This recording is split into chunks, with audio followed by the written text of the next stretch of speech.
श्री राम के अलावा इन चार से भी हार गया था रावण। एक बार रावण वाली से युद्ध करने के लिए पहुंच गया था। वाली ने उस समय पूजा कर रहा था। रावण बार बार बाली को ललकार रहा था, जिससे बाली की पूजा में बाधा उत्पन्न हो रही थी। जब रावण नहीं माना तो बाली ने उसे अपनी बाजू में दबाकर चार समुद्र की परिक्रमा की थी। बाली बहुत शक्तिशाली था और इतनी तेज गति से चलता था कि रोज सुबह सुबह ही चारों समुद्र की परिक्रमा कर लेता था। इस प्रकार परिक्रमा करने के बाद सूर्य को अर्घ अर्पित करता था। जब तक बाली ने परिक्रमा की और सूर्य को अर्घ अर्पित किया, तब तक रावण को अपने बाजू में दबाकर ही रखा था। रावण ने बहुत प्रयास किया, लेकिन वह बाली की गिरफ्त से आजाद नहीं हो पाया। पूजा के बाद बाली ने रावण को छोड़ दिया था। सहस्त्रबाहु अर्जुन से रावण की हार। सहस्त्रबाहु अर्जुन के 1000 हाथ थे और इसी वजह से उसका नाम सहस्त्रबाहु पड़ा था। जब रावण सहस्त्रबाहु से युद्ध करने पहुंचा तो सहस्त्रबाहु ने अपने 1000 हाथों से नर्मदा नदी के बहाव को रोक दिया था।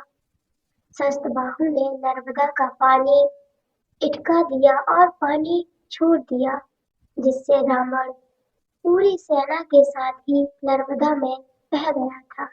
इस पराजय के बाद एक बार फिर रावण सहस्त्रबाहु से युद्ध करने पहुंच गया था। तब सहस्त्रबाहु ने उसे बंदी बनाकर जेल में डाल दिया था।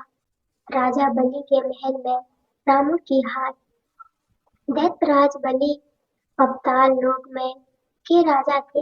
एक बार रावण राजा बलि से युद्ध करने के लिए पाताल लोक में उसके महल तक पहुंच गया था। वहां पहुंचकर रावण ने बलि को युद्ध के लिए ललकारा।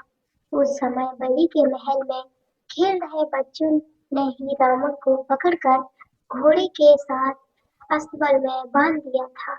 इस प्रकार राजा बलि के महल में रावण की हार हुई। शिवाजी से रावण की हार। रावण बहुत शक्तिशाली था और उसे अपनी शक्ति पर बहुत ही घमंड था।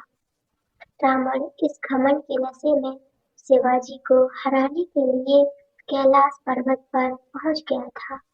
रावण ने शिवजी को युद्ध के लिए ललकारा, लेकिन महादेव तो ध्यान में लीन थे। रावण कैलाश पर्वत को उठाने लगा।